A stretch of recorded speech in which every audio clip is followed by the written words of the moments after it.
Hi, everyone. It's a tremendous honor to present a keynote address to the HoMER conference. I have great admiration for the work that HoMER scholars are doing, charting histories of moviegoing and movie cultures in many different contexts, large and small. So it's an honor to speak with you. I'm going to present my current research on female audiences for American noir in the 1940s and 1950s. I've been looking at original marketing campaigns and fan cultures of this era to start thinking about how female audiences were targeted by noir promotions and the positions that they were offered within the world of film noir. Okay. What are we to make of the fact that Kansas City Confidential, a picture that promised to hit with bullet force and blackjack fury, was promoted through a national tie-in campaign with Avon Cosmetics? The film's star, Colleen Gray, appeared in Avon ads published in leading women's magazines, and promotional material was tucked into Avon sales kits, distributed by the company's 70,000 door-to-door saleswomen with the idea that Avon products might pre-sell the film to female customers. The Avon tie-in for Kansas City Confidential provides just one example of how film noir's red meat was sold to the female market. Marketing campaigns like this challenge long-standing assumptions about noir's masculine orientation, to use Andrew Spicer's term, and the related supposition that noir originally played to younger male-dominated audiences comprised of urban working-class males. This is Spicer's terminology again. Building on Sherry Cheenan Beeson's fundamental insight that noir began as a wartime phenomenon and thus initially played to a movie-going population that was overwhelmingly female, my research into the original marketing campaigns for film noir reveals that women were actively solicited as patrons for what were then called tough films or crime pictures, and that they likely constituted a significant portion of the original audience for these films. Moreover, even as noir campaigns marshaled advertising tactics long used to solicit female patronage for the movies, tactics that emphasized beauty, self-commodification, and romance, as I will demonstrate, they did so in a manner that fused these topics with noir's emphasis on violence and violent sexuality. There was, without a doubt, pronounced concern in the trades about whether noir titles could be promoted to women. A writer for Showman's Trade Review, for instance, openly questioned whether Universal will be able to sell brute force to what it called the most sensitive feminine contingent. But as we saw with Avon cosmetic tie-ins for Kansas City Confidential, despite these misgivings, even the most violent, crime-ridden noirs were marketed to women. Indeed, the Avon campaign was far from unique. Promotions for many film noir incorporated product tie-in campaigns with national brands, featuring female stars and primarily targeting female consumers. During the promotion of Night and City, for instance, Jean Tierney appeared in a series of ads for V8 Juice, published in Ladies' Home Journal, Good Housekeeping, Woman's Home Companion, and Better Homes and Gardens. And during the run on Fallen Angel, Alice Faye appeared in a tie-in campaign for RC Cola, which included newspaper ads, radio spots, and nearly 3,000 billboards placed coast to coast. Movie marketing was undergoing a considerable shift during these years. While newspaper ads continued to be a central element of publicity for most exhibitors, there was increasing interest in national ad campaigns, particularly magazine advertising, and films were much more likely to be advertised individually than they had been in the 1930s. Studios were thus devoting an increasing share of their budget to designing press books and orchestrating national sales programs, often featuring product tie-in campaigns. A 1948 survey suggested, for instance, that exhibitors preferred national magazine campaigns by an overwhelming margin. Here's a small sampling of similar national magazine tie-in campaigns for beauty products and fashion items, all targeted to female consumers, and all promoting the appearance of female stars in film noir. This will give you an idea of the breadth of noir marketing to women and the way these promotions engaged all too predictable gendered stereotypes, exploiting women's presumed interests in fashion, beauty, and self-commodification. As scholars like Charles Eckert, Jeannie Allen, and Diane Waldman have long demonstrated, film viewing for women became aligned with purchasing of commodities and their own self-commodification. As Maria Laplace has emphasized, promotions of this sort simultaneously present women as objects to be emulated and consumed, while also directing women to create themselves as desirable objects. These consumer product ads were often published amidst more direct full-page ads for the films themselves that appeared in both women's magazines and mass-market monthlies, as magazine advertising became a central component of film publicity in the 1940s. As a result, film noirs were frequently advertised not only in general interest monthlies like Life, Look, and the Saturday Evening Post, all of which had a large female readership, but also often in women's magazines like Redbook, McCall's, and Woman's Home Companion. So a woman reading Life in August of 1946, for instance, would find within a few pages of each other a full-page ad for Crack Up, an ad for RC Cola promoting Lauren Bacall's appearance in The Big Sleep, and a full-page ad for The Strange Love of Martha Ivers. A teenage girl reading 17 magazine in the 1940s would have seen ads for Fallen Angel, Conflict, Somewhere in the Night, and Woman in the Window, wrapped in a frame that cast moviegoing within a very normative heterosexual dating culture.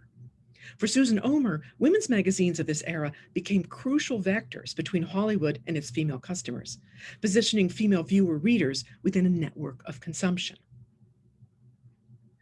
Alongside these national magazine campaigns, daily newspapers continued to be an important source of movie publicity, both for direct advertisements and more indirect publicity features. As Mary Beth Haralovich demonstrates, exhibitors were given considerable latitude in handling advertising materials during these years. Women reading daily newspapers would have thus encountered significant publicity for film noir, much of it tailored explicitly to their presumed interests in fashion, beauty, and decor.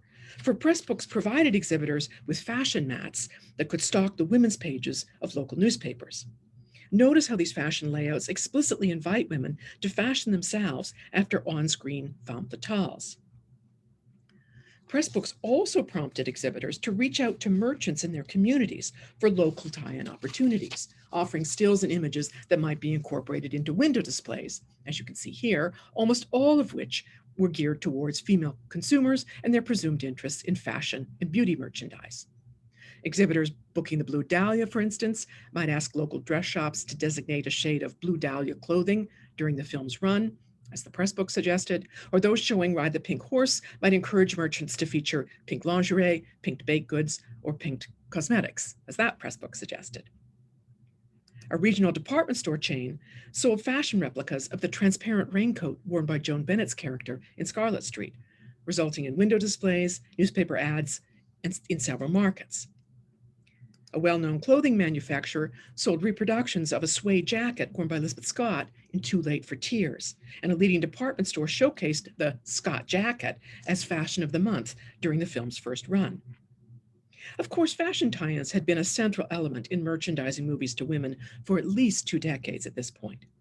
But it's still striking to see a marketing practice we associate with women's pictures carry over to the supposedly masculine realm of noir.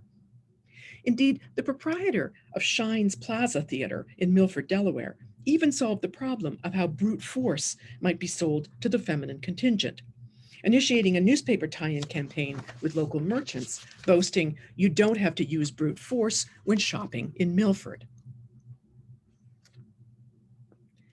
If these femme campaigns seem to stress stereotypical feminine interests in fashion, beauty, and shopping, other noir promotions offered female patrons ways to possibly resist or renegotiate their relationship to feminine norms. Take the example of a modest publicity stunt suggested for Dead Reckoning. Exhibitors were encouraged to sponsor a perfume recognition contest, highlighting a pivotal moment in the film when, as you may remember, the male protagonist recognizes the femme fatale through her jasmine perfume. Even as the contest invited would-be filmgoers to indulge a conventionally feminine interest in cosmetics, it also invited them to assume the role of the male protagonist, investigating a murder for which he had been framed, on the run from the law, and suspicious of and attracted to a deadly woman. Agency, queer desire, and gender fluidity were thus all mobilized in a promotion that at first glance seems only to uphold conventional gender norms. Other promotions invited women to imagine themselves in the transgressive role of the femme fatale. Which of these men would you choose for $250,000? Women were asked in a lobby promotion recommended for Framed. What might have first appeared as a simple romantic choice would have been recast by women after they'd seen the film. For the femme fatale in Framed, drugs one man, murders another, and frames a third for the crime. Even without such criminal connotations, the campaign foregrounds female desire for men, for financial independence, and invites female fans to admit their own appetites. Which of these men would you choose? Alongside tie-in campaigns and ballyhoo stunts geared to female consumers then, the femme market was also courted through appeals to heterosexual romance. In fact, studios often launched two quite distinct marketing campaigns for film noir, one stressing crime and violence, intended to appeal primarily to male moviegoers, and another addressed primarily to women, stressing heterosexual romance, however perverse and deadly, of course, in the case of noir. Hollywood studios had been advertising heterosexuality since well before the advent of sound, as Mary Beth Hralovich has so clearly documented. But the gendered address of these ads takes on a particular resonance with noir. Publicity for The Killers offers a compelling example. During the second week of the film's initial run at New York's Winter Garden Theater, Universal abruptly switched its newspaper advertising strategy.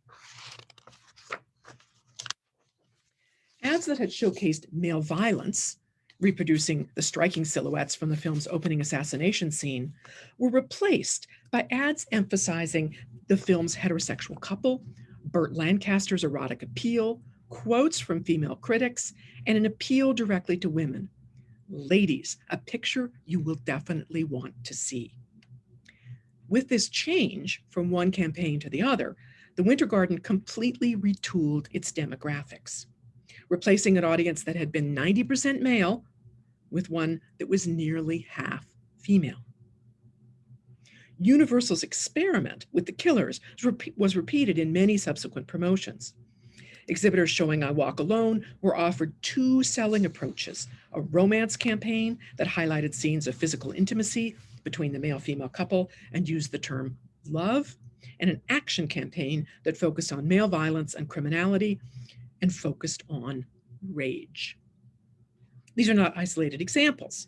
Newspaper teaser ads prepared for the release of DOA offered exhibitors a stark choice: romance or murder.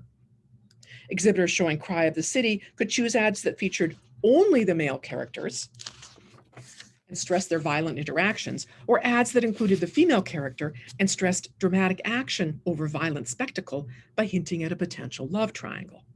Same with Roadhouse. Teasers promised both a conventional love triangle and a violent coupling. Presumptions about gendered preferences in movie content, which seemed to color these dual campaigns, were drawn from the then new science of audience research. Hollywood studios had begun more targeted marketing campaigns geared to discrete segments of their customer base during these years, as Janice Steiger has shown, and thus began studying their audiences seriously. George Gallup's Audience Research Institute, formed in 1940, and reported shortly thereafter that women tended to prefer romance and serious drama, while men preferred action and comedy. Such gendered binarisms actually flew in the face of a considerable amount of social science research at the time, as Robert Sklar documented. Sociologists Martha Wolfenstein and Nathan Leitis, for instance, offered a counterpoint to Gallup's findings in their 1950 monograph, Movies, a Psychological Study. Though they spent considerable energy tracking patterns of romance and violence on American screens during the post-war period, describing movies as ready-made daydreams that enter into the consciousness of millions of moviegoers, never once did Wolfenstein and Leitis presume a gendered audience for these films. Romance and violence, their research applied across gender lines. Nonetheless, Gallup's recommendations that women preferred romance and men preferred action were taken up by the Hollywood studios. Always eager for the largest possible market share, studios thus dutifully sold violent crime-ridden noir to women through heterosexual romance. However, the gendered binarism constructed in noir press books, designed to separate heterosexual romance from noir's criminality and violence, did not always hold. A certain kind of violence, the violence of heterosexual relationships, was frequently highlighted in promotions directed at women. Moreover, female moviegoers were invited to imagine themselves not simply as observers of eroticized violence, but its targets, even its willing participants. Girls, watch out for Sock'em O'Brien, warned a promotion suggested for DOA and its leading man, Edmund O'Brien. Some people think a girl needs a good sock once in a while, that she asks for it and has it coming for her. The press book suggested exhibitors might mount a promotion where women would be asked, "What do you think of the matter?" and invited to send in letters on the topic. Free tickets would be distributed to winning entries. As preparation for the film, then, women were invited to recall their own experiences with violence and abuse. Again, this is not a unique case. Women interested in seeing Alias Nick Beale were warned, "Beware of this tall, dark, handsome stranger when he whistles at you in the dark," a clear allusion to sexual assault. Publicists suggested a ballyhoo stunt where a woman could be hired to walk the streets surrounding the theater wearing a sandwich board emblazoned, "I know I'm flirting with destruction, but I can't help it. I'm waiting for Nick Beale." The peril that urban streets presented to women walking alone at night, perhaps to and from a movie theater, was here incorporated into the pleasures of moviegoing. Like the woman walking the streets flirting with destruction to promote the film, a woman entering the theater to see Alias Nick Beale might be presumed to harbor a masochistic predilection for violent sexual assault. Sometimes the connections were all too real. The press book for Lured, which had already urged women to dress up like its star, Lucille Ball, and was a film about a woman used as bait for a serial killer, suggested a lobby display that linked the film to the high-profile Black Dahlia murder that had taken place in Los Angeles the previous year. Central to this logic was the sexual allure of male stars for female fans, particularly how their violent masculinity featured in appeals to female moviegoers. So it's essential to consider not only marketing materials and ballyhoo stunts, but also the wider fan discourse in which these promotions were embedded, what Mary Beth Haralovich calls the dispersed field of promotional practices. For violent fantasies about male stars, fostered simultaneously by on-screen narratives and off-screen promotions, were nurtured throughout fan culture.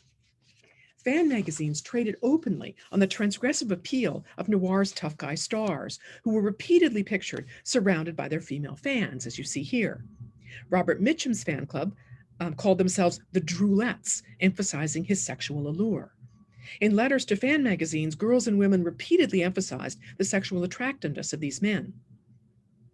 Promotional materials encouraged exhibitors to play up the appeal that tough guy actors had for female fans. Conflict's press book, for instance, emphasized that star Humphrey Bogart's photo was the one most requested from the studio by quote-unquote lady Marines, who, like their counterparts in the wax and waves, were happily indulging in the photo pinup fad.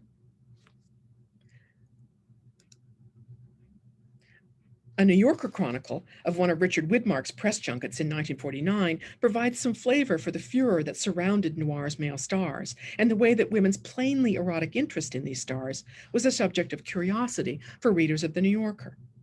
When Widmark's train pulled into Providence, he was greeted by a mob full of women making moaning noises. This is the New Yorker.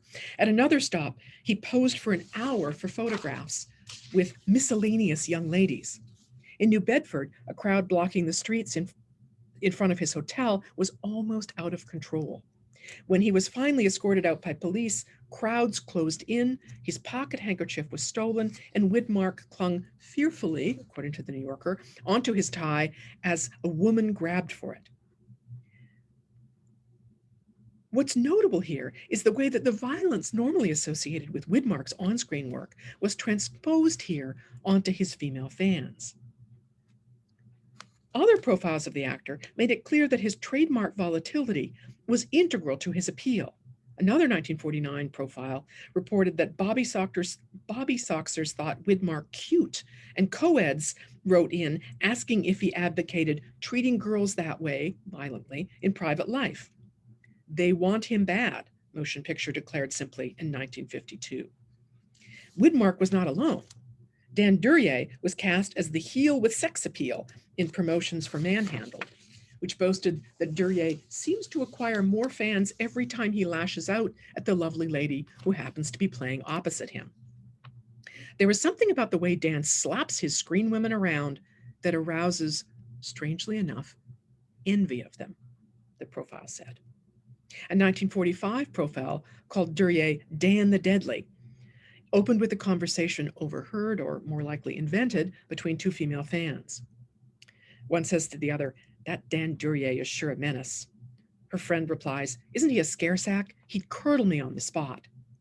The curdling here seems to refer to being simultaneously frightened and aroused, a whispered, clandestine sentiment, caught by a female journalist, reported back to her largely female readership in Screenland magazine, all of whom are presumed to enjoy a similar response to the actor.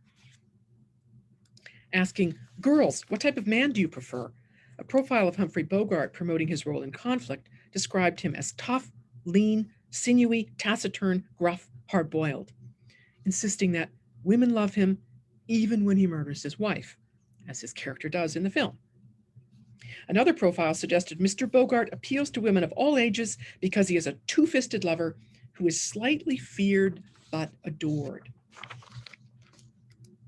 Burt Lancaster was predictably a killer, Mitchum, a rogue male, Widmark, murder boy, and Jack Palance was Hollywood's frightening lover. "He beats me. He'll kill you. Women want to be slapped," says Dan the Deadly.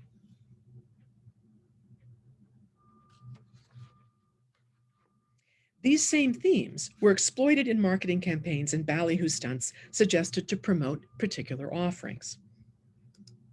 The deadly curdling aspect of Dan Duryea's heartthrob persona, for instance, was played up in promotions for The Black Angel, with exhibitors told that Duryea had quite a way with the ladies at the box office. Theaters were offered a life-size display cutout of Duryea waiting for the Black Angel, a prop they were advised to tuck into a dark corner of their lobby or place on the darkened street outside their theater. Fashion tie-ins for the film had already encouraged female patrons to be an angel in Black Angel fashions, thereby already positioning themselves as targets for Duryea's violence. Duryea's character in the film, you might recall, murders his ex-wife, the seductive Black Angel. Yes, sometimes there were elements of these men's star text that emphasized their domesticity, focusing on their roles as husbands and fathers. So Richard Widmark was homemade for happiness. Robert Ryan was rugged when taking care of his sons while his wife gave birth. Robert Mitchum was shown cooking at home with his sons. Willa Parsons reassured her readers that tough guy Richard Widmark is the epitome of gentleness at home. Moreover, female fans were frequently invited to imagine themselves in marital relationships with these stars. Motion Picture Magazine ran a series of articles called "Let's Pretend You're Mrs. So-and-so," a series, they said, in which you become a Hollywood wife, including a February 1947 feature inviting readers, "Let's pretend you're Mrs. Humphrey Bogart." Or the stars' wives wrote profiles for their husbands. "He's my guy," wrote Dorothy Mitchum. As Sylvia Harvey emphasized about film noir a long time ago, there are very few domestic spaces on screen, and even fewer featuring the lone wolf male protagonist.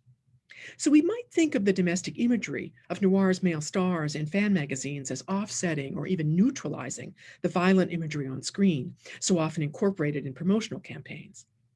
All the more so when the stars themselves sometimes emphasized their performance of tough guy bravado, what Steve Cohan has called the ongoing gender performance of tough guy masculinity during this period. But I would encourage another reading, one which sees these two facets of the star's characters as compatible rather than opposing. Female moviegoers may have been all too familiar with the type of man who performs a certain gentleness, a certain domesticity, and who may even have been a very good husband and father, but who is also capable of great rage and great violence. Rather than presenting these two facets of masculinity as oppositional, promotional campaigns allowed women to view them as continuous. And let me give you a couple of examples. First is the way that fan magazine profiles so often set violent on-screen behavior amidst images of family life. So consider this pictorial timeline of Richard Widmark's life, published in Movie Life magazine, where photos from his off-screen life, dating all the way back to his childhood, are interwoven with his roles on screen as if they were all part of the same life. Note how images of Widmark at home with his family stand alongside images of savage violence to women on screen. My second example involves the publicity campaign for 1947's Framed. During the film's run, star Janice Carter appeared in a tie-in campaign for Max Factor Cosmetics that included a full-page ad published in Modern Screen. The contrast between how Carter is portrayed in the Max Factor campaign, smiling, well-lit, joyful, and how her character is treated in other elements of the film's publicity campaign is striking. All the more so because a full-page ad for the film appears in the very same issue of Modern Screen as the cosmetics tie-in. Or perhaps striking is the wrong word to use, since Carter is physically restrained, beaten, and dominated by the film's male lead, Glenn Ford, in virtually all of the imagery that circulated in print ads, posters, and lobby cards. Emphasizing this fact, the Modern Screen ad promised the same Glenn Ford who tamed Gilda. What are we to make of this? On the one hand, female moviegoers were doubly targeted by this campaign through both national product tie-in campaigns and movie ads placed in female-centered fan magazines. On the other hand, it seems that one element of this publicity campaign complicated another. The image of a man violently assaulting a woman was counteracted by her smiling countenance in the Max Factor ad. In fact, readers thumbing through the magazine from front to back would have encountered Carter smiling in the makeup ad after they had seen her brutalized by Ford in the movie ad. With the help of Max Factor face powder, the promotion suggests, Carter covers over domestic violence. So by way of conclusion, I want to point to some of the larger ramifications of this study. First, it's clear from my research that film noir was carefully and deliberately marketed to women, a finding that challenges long-held assumptions about the original audience for noir, widely considered to have been overwhelmingly male. At the same time, noir promotions also complicated the new science of audience research evolving in the 40s and early 50s. Pollsters like George Gallup were telling industry leaders that women preferred romance and drama, while men preferred action and comedy, reinforcing pre-existing cultural stereotypes and encouraging studio publicists to think of their audiences within a rigid gender binary.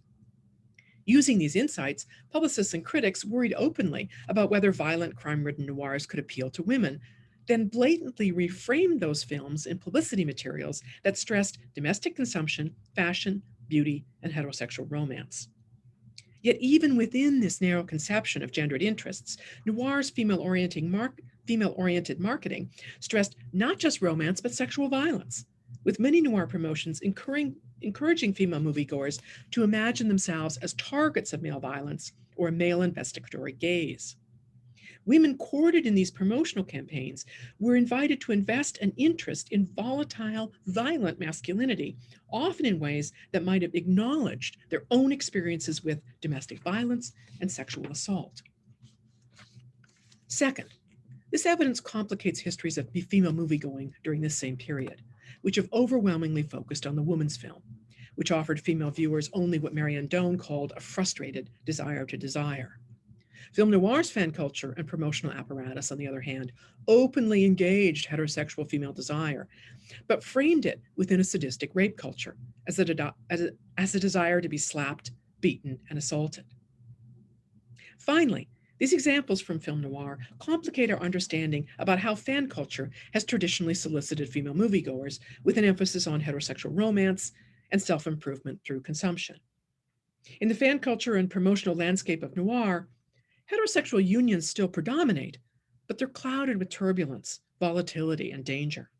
And the self-commodification that women are still urged to perform either covers over evidence of violent abuse or turns them into targets for sadistic killers.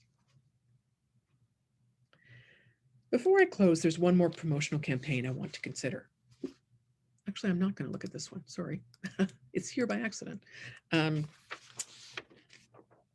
This promotional campaign, I think, offers a different point of access for female moviegoers.